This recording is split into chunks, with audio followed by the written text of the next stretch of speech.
Hey there guys, what's up? Vipin here. I wanted to give you guys a little bit information on the SEBI, Securities Exchange Board of India.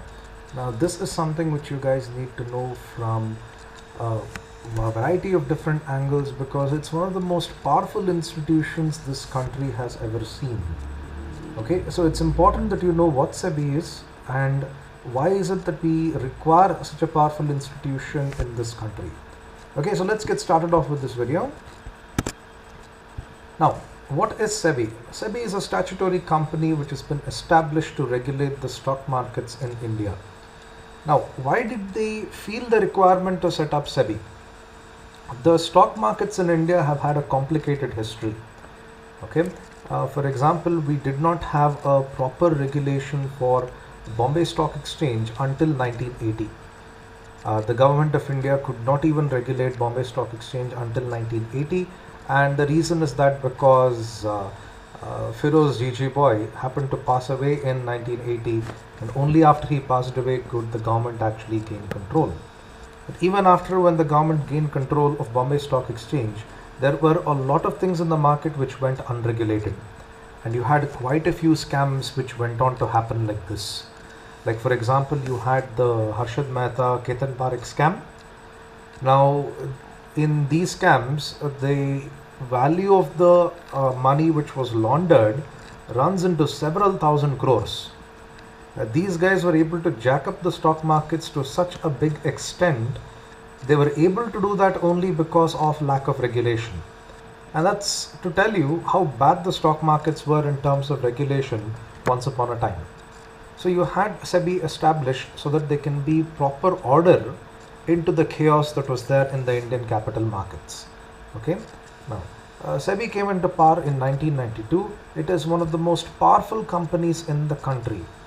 Now, why do I say it's one of the most powerful companies? Now, when I go about telling you about what SEBI does in terms of functions, you will see how powerful this institution can really get. And in fact, how many companies are forced to comply with the provisions of the regulations which SEBI has put forth. Okay. Now, coming to the various functions of SEBI, now this is where you guys will realize how powerful this institution is. Educating investors. There was a very lovely advertisement which had come a few weeks ago, wherein SEBI was educating investors when it comes to making the appropriate investment. The crux of the advertisement goes something like this. There are three guys who are sitting in this tea shop and they're having tea, and they are one of the guys is in fact signing a form from this broker. The broker goes about telling him that when you go about investing in this particular scheme, you will get very good returns. You will make a lot of money when you go about investing in this. And the guy was about to make that investment. His friend tells him, how do you go about blindly accepting whatever this guy tells? Okay, how do you go about blindly accepting whatever this guy tells? The crux of the advertisement, the message the advertisement actually conveys here is, when anyone tells you that we are going to take your money and invest in the following places and give you returns, they should be able to tell you what they are going to do in order to give you those returns. Okay, they should be able to tell you what they're going to do when they give you these returns. If I were to promise you on an investment, say 30% return or 40% return, remember I'm using the word promise you that return. If that were to be the case, then you as an investor should go about asking me, okay, what are you going to do in order to get me 30% or 40% returns? That's what investors need to be educated upon. In fact, I remember seeing this advertisement on the back of an auto rickshaw in Bangalore. This happens to be a cooperative bank somewhere in Malleshwaram. They were telling investors that if you make deposits in our savings account, remember I'm telling here savings account, you are able to get returns of around 18%, 18% you're able to get. Now, a lot of people would go about making this investment without thinking twice because it's 18% guaranteed. Even the best of fixed deposits don't give you anything more than 10, maybe 11% if you're a senior citizen. Now, as an investor, you're supposed to know how is it that companies go about telling you that we promise you this particular rate of return, or we could get you a range of return anywhere between 10 or 15%.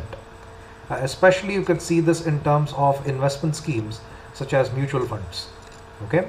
Now, control the working of stock exchanges. For example, when stock exchanges want to introduce a new product for the sake of trading, you need to take permission of SEBI, and only then can you go about introducing that new product into the exchange. For example, I can consider the commodities exchange in India, MCX. Okay, MCX, let's assume MCX doesn't have corn as a commodity for trading. Because it doesn't have corn, and they feel that okay, a corn market is a very popular market. It is in fact in the US market. Let's emulate the same in this country. So MCX decides to introduce corn. Now when they go about structuring how the product is going to work, they need to go about telling SEBI that okay, this is how the product works, and this is how we plan to regulate the way in which the product works from our side. Only then can SEBI go about giving them the approval that yes, you can go about trading in a commodity like corn.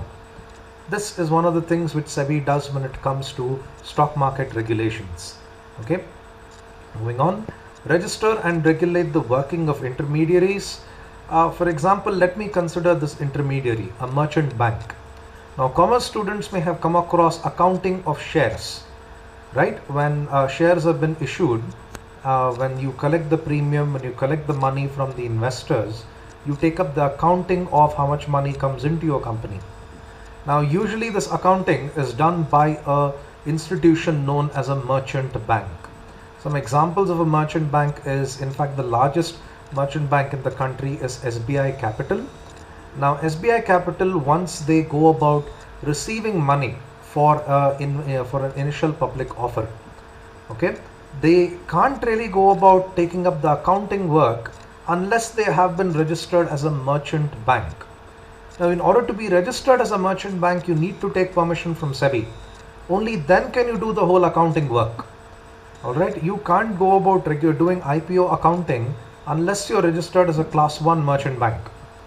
Only then do you get the permission to actually take up IPO accounting. IPO accounting is one of the most complicated accounting that you would come across, purely because the transaction value runs into several hundred crores, and if you are talking about large scale IPOs in India like Coal India Limited, that's where it runs into 12,500 crores in terms of the transaction value. So you need to get registered as a merchant bank. You need to get license from SEBI that you've been registered as a merchant bank. If you want to be a broker, a stock market broker like Karvi Brokers or Motilal or Edelweiss Securities, all these brokers, they need to get permission from SEBI before they in fact do the brokerage work. Okay, other examples of other market intermediaries are underwriters. Underwriters are people who go about insuring an IPO. Okay, you have custodians. A custodian, for example, one of the most famous works of a custodian is proxies when it comes to company meetings.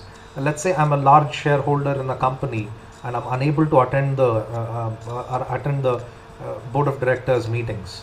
So if I can't attend that meeting, I can send across a custodian who's able to do the voting on my behalf. Now, if I want to send a custodian to vote on my behalf, the custodian should previously be registered with SEBI, and only then can he go about voting on my behalf. I can't randomly take a favorite uncle and send him across in my name to go about voting. Then regulate the working of mutual funds. Mutual funds, I can do this concept in detail in another video. Okay, so stay tuned for that. I'll give you a complete insight as to how mutual funds work and why they're an extremely popular form of investment for the middle class community. Okay, then issue guidelines with respect to capital issues. Okay, if you remember your first PUC business studies syllabus, they talk about the capital subscription stage. That is when you go about asking money from the public. Now, how much money can you ask from the public is one of the criteria which SEBI puts forth when it comes to the guidelines on capital issues. I'll give you just one of the guidelines. There are a lot, in fact. I don't have time to do all of them. One of the guidelines, for example, one of the criteria you need to fulfill if you want to issue shares to the public.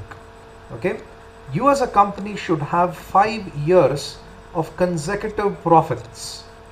Okay, 5 years of consecutive profits, and in those 5 years, 3 years you must have shown distributable profits. This is just one of the guidelines, just to tell you how difficult that is for most companies to meet this requirement. Most companies are able to break even only in the third or even the fourth year after their inception. So after their fourth year, even though they've been in this world for about 4 years, they still can't go about selling shares to the public. They should show 5 consecutive years of profits. Consecutive means that they should be 1 year after the other. And in that you should show 3 years of distributable profits. It's not easy for most companies to comply with this requirement. So that's just one of the many guidelines that is there when it comes to the equity issues or the debenture issues which SEBI has put forth, and conducts audits. I'm sorry about that, there was a power cut. Conducts audits and inspections. A good example of this would be how the Sahara Group was caught in one of the audits of SEBI. Now, the Sahara Group recently issued 20,000 plus crores of debentures to the public. Okay. Now, what SEBI noticed is when the Sahara Group has issued debentures to the public, there is lack of documentation from Sahara Group's side. When I say documentation, I mean when people go about buying these debentures or subscribing these debentures, as you call it, you need to have documentation. Okay, if I were to invest in debentures, they're going to ask me details about who I am, where I stay. For example, my PAN card number, extremely important. You can't make an investment today without having a PAN card. All these details they're going to ask. But in case of Sahara Group, they noticed a lot of this information is missing. When you come across instances like this, it's a great way, in fact, wherein black money can come into the market. Black money here is money without any defined source. So when you're getting money from unknown sources, SEBI is going to assume that it's in fact a black market funding. It's something, it's black money funding, and you're in fact bringing this money into the from illegal sources. So it's an extremely difficult thing if you get into trouble for these kinds of problems. And SEBI has caught Sahara Group for this, and Sahara Group has to pay a big fat penalty in this regard. Alright, so that's one of the things which SEBI does when it comes to the audits and inspections that they conduct. And trust me, if you've been caught by SEBI, it's not going to be a good thing. They are a pretty powerful company, and they will go to a very, very large extent in order to bring back the regulation into this country. I appreciate SEBI for that. They need to, in fact, show these companies who's the real boss. Okay, restrict insider trading. A good example of insider trading here would be, okay, let me give you this example. Insider trading happens wherein you have information which the rest of the public don't have, and you use this information in order to take advantage of the stock market. Okay, now let's say, for example, I'm a director for Ranbaxy. Okay, today when I open my inbox, my email account, I notice that there is an email which is having some extremely sensitive information. That is, quite a few products of Ranbaxy has been banned from sale in the American markets. Now this is an extremely bad bit of information that I've got. Surely this information is going to result in the drop of Ranbaxy stock prices in India. It will. Okay, for obvious reasons, because when products are not going to sell, my income is going to come down. When income is going to come down, the company comes closer to a loss. So have this very sensitive information that a lot of our drugs have been banned in the American market, and me as a director of Ranbaxy, what's the first thing I'm going to do? With this bit of sensitive information that I've got, how many ever shares that are there in my account, a big chunk of that, I call up my broker and tell him, slowly start selling this in the market today. Okay, and when the broker is going to sell these stocks in the market today, I'm at a bit of a safe zone. I'll tell you why. Tomorrow, when I go about making this information available to the public, I'm going to come out at the press conference and say we as a company have in fact lost a lot of our markets because America has in fact banned our drugs. Hearing this bit of bad news, the stock market price of Ranbaxy is going to plummet tomorrow. Now, if I had held my stocks until tomorrow, I would be in fact suffering a big fat loss. But that's not going to happen because I sold everything yesterday. I've minimized my loss to a big extent. This is what you would refer to as insider trading. This information that I have is available only to me and a few of my colleagues at the director level, at the senior management level. And using this information, I've taken advantage of the market, and this is what SEBI refers to as insider trading. Insider trading is an extremely serious crime. In fact, it is treated on criminal grounds. You could serve a jail sentence if you get caught for insider trading. Okay, now these are some of the things which you would come across of the functions of SEBI. I may have given a few more points in my notes on vipinmks.com, but this is good enough according to me. Okay, I hope you like this video. Have a nice day. If you have any queries, of course, please leave it in the comment section below. And of course, please go about subscribing to my videos. Okay, thank you guys. Have a nice day. See ya.